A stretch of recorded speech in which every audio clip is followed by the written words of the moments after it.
भाई आगे, संविधान समझाने आगे, आगे भाई आगे, संविधान समझाने आगे, आगे भाई आगे, संविधान समझाने आगे, आगे भाई आगे, संविधान समझाने आगे।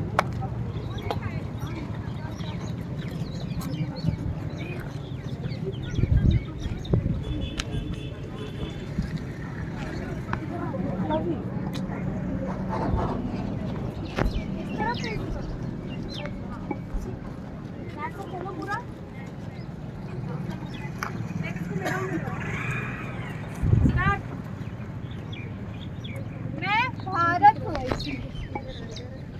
अनेक टुकड़ों से एक बना मैं भारत हूँ। ज्ञान शक्ति सबका सार बना मैं भारत हूँ। विविध संस्कृतियों से पूर्ण हर चीज में संपन्न मैं भारत हूँ। संतों मुनियों का संगम बना मैं भारत हूँ।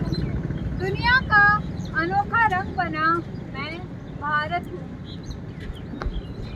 तो चलिए, मैं दीपक कुमार आपको अपने प्यारे देश के उन लोगों से मिलवाता हूँ जो कहते तो खुद को इस देश के नौकर हैं, पर इस देश के मालिक बनकर बैठे हैं।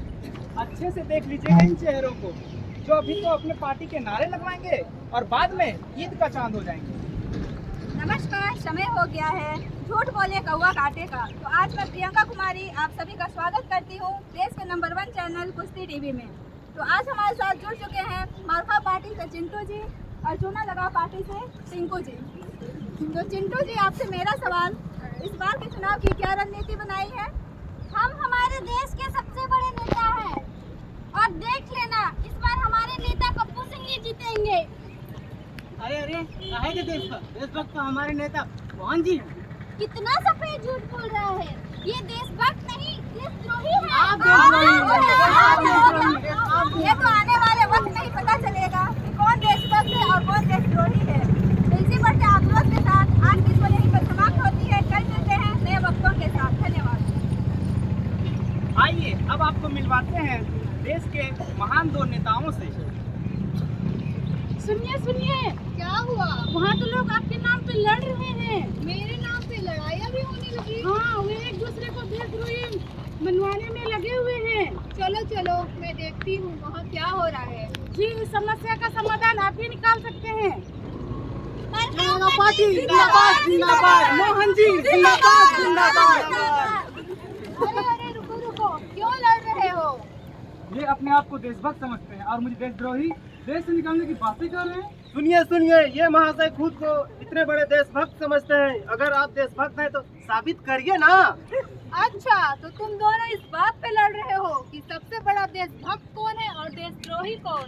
हाँ भाई हाँ। इसका तो बस एक ही संविधान है, समाधान है। वो क्या?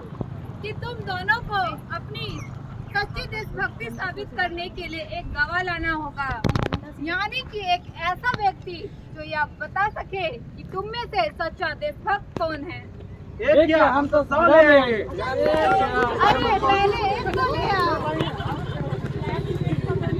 ये है हमारे बुजुर्ग चाचा जी, जिनकी चप्पलें दफ्तर की चक्रें लगाते लगाते घिस गई, इस उम्मीद में कि इनकी पेंशन किसी दिन तो इनके हाथ लगेगी।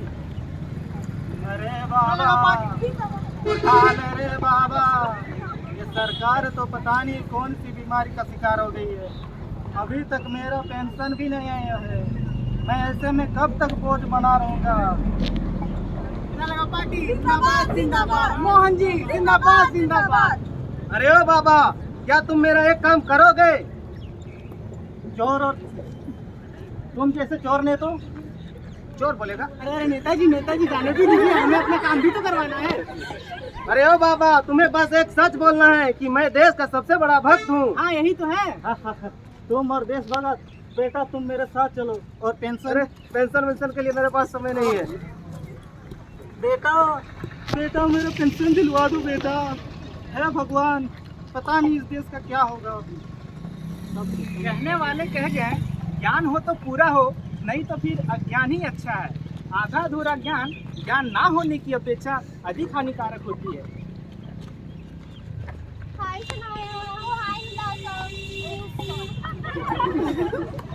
By the way, you look gorgeous today. Thank you, inspired by Kangna Banawat. Oh my God, Kangna Banawat, I just love her. And you? Of course not. Even I suppose because of views. And you know what? Chunalaga Party is so cool. Party जिंदाबाद जिंदाबाद, मोहन जी जिंदाबाद जिंदाबाद। अरे ओ बच्चों, क्या तुम मेरा एक काम करोगे? क्या तुम मेरे गवाह बनोगे? गवाह? No, भाया। अरे गवाह गवाह नहीं बनेंगे। अरे गवार नहीं, गवाह गवाह गवाह। भाया, take a chill pill। ठीक है, नहीं चाहिए तुम्हारी गवाही। क्या बोल रहे हो? अरे ये चिल क्या होता है? नेताजी, यू नो चिल आइए, अब आपको मिलवाते हैं इस देश के सबसे प्रसिद्ध वर्ग यानी मध्यम वर्ग से। साहब मेरी मदद कीजिए साहब, मेरा पति बीमार है साहब, मेरी मदद कीजिए। मरका पार्टी। जिंदाबाद जिंदाबाद। पप्पू सिंह जिंदाबाद जिंदाबाद। पप्पू से भी नेताजी, मैंने आपको टीवी पे देखा है, मेरा पति बीमार है, मेरी मदद कीजिए। ठीक है, वो सब तो ठीक है। पहले तुम ये बताओ कि क्या तुम हमारे लिए गवाही दोगे कि इस देश के सबसे बड़े वक्त हम ही हैं? आप देशभक्त हैं? ठीक है, नहीं चाहिए तुम्हारी गवाही, हम और दूसरा कुछ लेंगे। तो देखा आप लोगों ने कैसे गरीब और असहाय लोगों की मजबूरी का फायदा उठाते हैं। लोग लौट के बुद्धू वापस गए रहा है। लगता है इन दोनों के हाथ कुछ नहीं लगा। सुनो यार, एक भी गवाह नहीं मिला। सही कह रहे हो, रोज तो रोज सब के सब झूठ बोलते ही हैं, पर पता नहीं क्यों आज हरिश्चंद्र के औलाद बन बैठे हैं। घोर कलयुग आ गया है भाई, हम क्या जवाब देंगे भारत को? हाँ भाई, ऐसा ही लग रहा है, पर मेरे पास एक उपाय है। वो क्या? क्यों ना ऐसा करे कि तुम मेरे गवाह बन जाओ, मैं तुम्हारा। अरे वाह, तूने तो कमाल कर दिया, धोती फाड़ के रुमाल कर दिया। चलो चलते हैं भारत माता के पास। चलो चलते हैं भारत माता हम के पास। दिखाएंगे, हम एक गवाह लेके आए हैं। चलो। क्या हुआ, तुम दोनों आ भी गए वो गवाह लेके? जी गुरुदेव। कौन बेवकूफ है जो तुम्हारी गवाही देने आया? क्या कहा आपने? कुछ नहीं, सबूत दिखाओ। आपने बोला था ना कि एक एक गवाह लाना है हमें अपनी देशभक्ति साबित करने के लिए। हम ले आए, ये है हमारे गवाह और मैं इनका गवाह बन गया हूँ। बहुत चालाक हो, पर यह साबित कैसे करोगे कि तुम सच्चे देशभक्त हो? चलो तुम बताओ, ये सच्चा देशभक्त कैसे है? हमारे मोहन जी देश के सबसे बड़े भक्त हैं और ये महिलाओं की बड़ी इज्जत करते हैं और घर पे खाना यही तो बनाते हैं। तुम तारीफ ही कर रहे हो ना भाई? हाँ भाई, हाँ 100%। चलो तुम बताओ, ये सच्चा देशभक्त कैसे? हमारे पप्पू जी हमारे देश के सबसे बड़े देशभक्त हैं, क्योंकि इन्हें राष्ट्रगान गाना आता है। ओहो, अच्छा। पर तुमने तो अपनी देशभक्ति साबित कर दी, पर तुम में से देशद्रोही कौन है? यही तो है।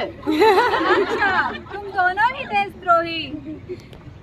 तो देखा आप लोगों ने कैसे एक कुर्सी के लिए इन्होंने अपने एक दूसरे को बदनाम करने में लगे हैं। अब इन्हें कौन समझाए कि जब किसी भारतीय पर उंगली उठाई जाती है तो उंगली सीधा भारत पे उठती है। देशभक्त और देशद्रोही शब्दों की वो चिंगारी है जो किसी देश को जलाकर राख कर सकती है और रोशन भी। अब ये हमारे हाथ में है कि कैसे खुद को दूसरों से पहले एक सच्चा भारतीय बनाए। देश को सबसे ऊपर रखो, भ्रष्टाचार को दूर भगाओ। देश को सबसे ऊपर रखो, भ्रष्टाचार को दूर भगाओ। देश को सबसे ऊपर रखो, भ्रष्टाचारियों को दूर भगाओ। देश को सबसे ऊपर रखो, भ्रष्टाचार को दूर भगाओ। देश को सबसे ऊपर रखो। भ्रष्टाचार को दूर भगाओ।